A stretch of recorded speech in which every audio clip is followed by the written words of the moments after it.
Vi har nettopp sett Dire Straits i et opptak som tysk fjernsyn gjorde i februar i år. Dette showet er i store trekk det samme som det vi fikk oppleve på deres Europaturné, som ble avsluttet i slutten av november. Dire Straits har på 2 år blitt et verdensnavn innen rockverdenen, med 2 LP-plater som har solgt til både gull- og platina-trofeer verden over.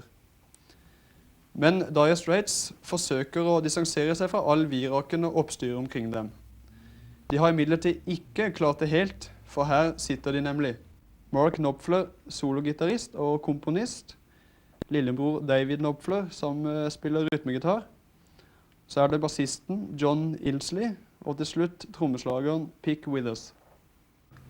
Does it bother you to give press conferences to always have to be answered the same kind of trivial questions? Absolutely. Really? Yeah, isn't it? I mean, yeah. Well, I was thinking the other day, I mean, they always ask the same questions, don't they? This is what you find, of course, the same questions, yes. So you give them the same Sorry, answers. what was the question? Does it bother you? Is it? Yes, it does. Oh, yeah. It would bother You're not going to ask all those questions, I can't. Don't worry, Chris, you'll be all right then. Just come and sit on my knee, please. It's a kind of in the life of a rock musician. Yeah, well, how would you like to be? How would you like to be asked the same questions all the time? Yeah, you are. You know, you end up saying In a the same nutshell. things all the time, or making things up to make it more Concisely interesting. and to the point. This is it. Most other rock groups are trying to get into the paper gossip columns. Do you try to avoid that? It's the difference between reading something like Keith Moon drove his Rolls Royce into the pool today. You know. Good for him. Pick Withers got up and had a shit. I mean, you know. That's what I do. I mean, which would you rather read about? I'd rather read about Keith Moon. Yes. So would I. Do you see any danger in getting to your recent position? Do you look into the mirror and see kind of world rulers? You could do that. Look into the mirror and what? And see yourself as world rulers. Guy. I'm off. Top of the world.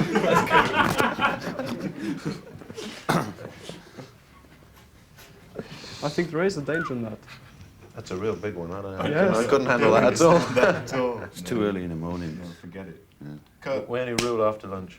Is that a boy's dream to get up there being Yeah, adored? I think by the whole thing about kids? the whole thing about that is that that's what it is. A lot of it, I think, is like just like you know, a red guitar, wanting to play, you know, like wanting all the stuff, you know, and part of it is that dreams coming true. Sure, it's great if you can. I mean, the only thing is that the reality is never the same as the way you actually thought that the dream would be, you know. But it's still, you're still doing it instead of not doing it. That's better. Do you think that your own success was kind of promoted by the fact that you were the only decent new act alternative to the punk? There's just a lot of new bands came out in '77. We were one of them. There's loads of bands, and they're all different to each other. I don't think you can draw any conclusions. The punk new wave thing, whatever, wasn't the only thing that was going on in '77. There was lots of other things going on. Yeah, sure. And we were just another part of that. Like Mark said the other day, if we can make our own wave, that's the most important thing. Isn't that right? Absolutely. What would that wave be? Tidal wave, huh? Tidal wave. What? It's the new Bill Withers blow wave. To unleash it on the world.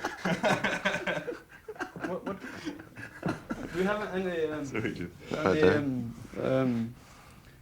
meanings, bad meanings maybe, on the punk phenomenon, the Pistols' way of behaving? Bad feelings. Good Yeah. for them. Good for them. I found it Good for very them, hard why? to kind of Just a different- listen to a lot of punk records. Some of them were really great, Yeah. but as an overall thing, maybe it wasn't kind of so interesting. But what was good about it is that lots of young kids will have been playing instruments, and some of them will stay. They were inspired to So get up about- on the stage themselves, the kids, to play, do their own thing. Well, The punk I'm phenomenon. just kind of glad that It introduced a lot of young people to playing drums and playing guitars and things.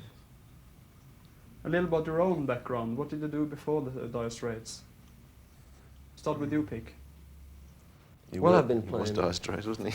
Playing professionally for about 12 years. I'm going to get my pension next year. I was at college before, doing a degree in London. Did you do any kind of regular work with other... Yeah, before that I used to work for a timber importer in England. Highly interesting job. Importing Norwegian wood. And David? I once had a girl, what should I say? I was a social worker. Go on, lads. I've only got to play tambourine this one. I once knew a girl. Lots of different things, you know, a whole lot of different things. Teaching, journalism, student, factory worker, farm worker, warehouse, different jobs. Jumping freight train. Is it difficult to get along with each other on the tours, working so close together? I mean, No, we know. we never... It's just not that sort of band, you know. I mean, No? Is it, John? Absolutely not, Pick. No, not really. We all get along really well. Your music bears a good deal of resemblance to J.J. Cale and Ry Cooder. Do you feel influenced by these guitarists? Well, we're influenced by you. We're influenced by each other. We're influenced by... I mean, the whole thing is totally... Collapso. Absolutely. You know, that's it. It's just not... you don't think about it as in terms of, you know... I mean, God blimey, I haven't even got a record player. It's not... Everything influences. You know, everything influences. You will it's just all that... all that a song is something that stands up by itself and is a response to something, a response to an environment, a response to situations. You know, there's no... It's not like, you know, you're heavily influenced by... you're heavily influenced by Carl Perkins, you know, yeah. Oh, you don't point, you can't just point to certain things. One of the funny things is that when you get asked these questions, if you do mention a name, what we've got now is a situation where in every country certain names get the headlines. You know, there's so-and-so is influenced by this person, in another country you're influenced by somebody else. Jimmy in another country. Onions. Jimmy Onions. He was the man, really, Jimmy Onions, right. Brought tears to my eyes when he played. And then, You're not the only one. It were real. It were grand. Have you ever heard of Jimmy Onions? no, Ooh, who's that? he's a spicy guitarist. Oh, You good. could make a guitar talk. And seriously, See, then I'm there watching. is this classic story of how you got the recording contract. And you got in contact with Charlie Gillett, who is a rather serious and well-regarded radio host in England. How did you get in contact with him? You'll start Telephone, to wasn't me. Yeah, I just rang him up. Because I'd spoken to him a couple of times on the phone before with another thing I was doing with a record shop and asked his advice on a few things. And Mark, you know, used to listen to the programme and stuff, and we just said, well, let's see what Charlie thinks about it. Just rang him up and said, do you want to have a listen to a tape we've done? So he said, yeah, sure. Took it round and he listened to it. And that's really it, you know. Mm. He was just one of those few people who's prepared to listen to, at that time, to listen to new bands. You know, and he actually played it on his radios, on the radio station that week. But he has quite a small audience, really. It's only just London, just outside London, and quite a sort of a cult audience, really. The main advantage of it was that it saved us a lot of the usual headaches of taking tapes round to record companies. We were in the incredible situation of having record companies phoning our flat direct, phoning us, which made it a lot easier. And Yeah, although there was still a little bit of A lot of tramping around we with had tapes. Yeah, we had to go around just about every, and we ended up still doing the same thing, like going around every record company in London, you know. Just meeting all these A&R guys. But it did make the transition into doing that easier. Capital Radio wouldn't play it Sultans because it was too many words in it. Sorry, guys, there's too many words in that song. Too many words for the average punter. I can't understand them. They can't understand them. How does this negative and often insulting critics bother you? Does it bother you? Didn't know it had any. And there are just so few people in rock journalism that I would like allow to have that kind of respect for, I think it's just another interpretation of what you do, right? Somebody else's view of what you do. And okay, you're vaguely interested in that view, but I mean it doesn't alter or stop you from doing what you would do anyway.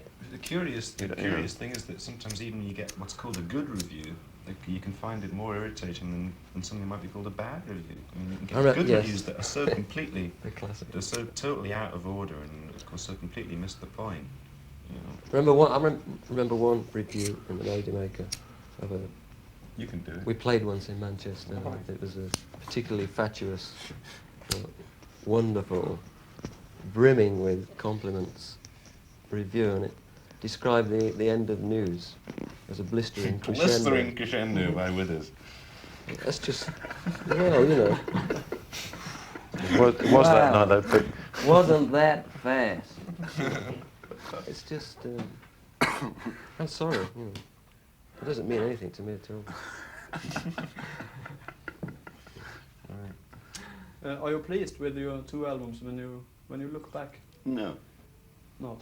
Anything? They're just records. They're just records made in a particular place in a particular time. And there'll be other records made in particular places over short periods of time. It's just a record.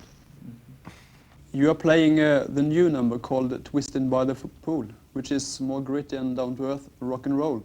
Does this mark any change in direction for your next album? Probably. Oh, perhaps not. Forget it. You know.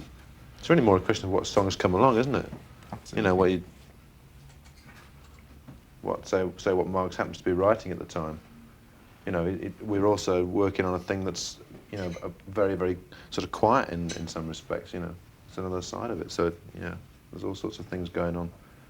It's not a direction. Woof. You know, it's like build-up process to Plus, that. also you can arrive with a song. Mark can arrive with a song that sort of seems one way, and then we can demo it, and it comes out another way. Then we can record it in the studio, and it comes out another way again. And then we can go and play it live, and it comes out another way.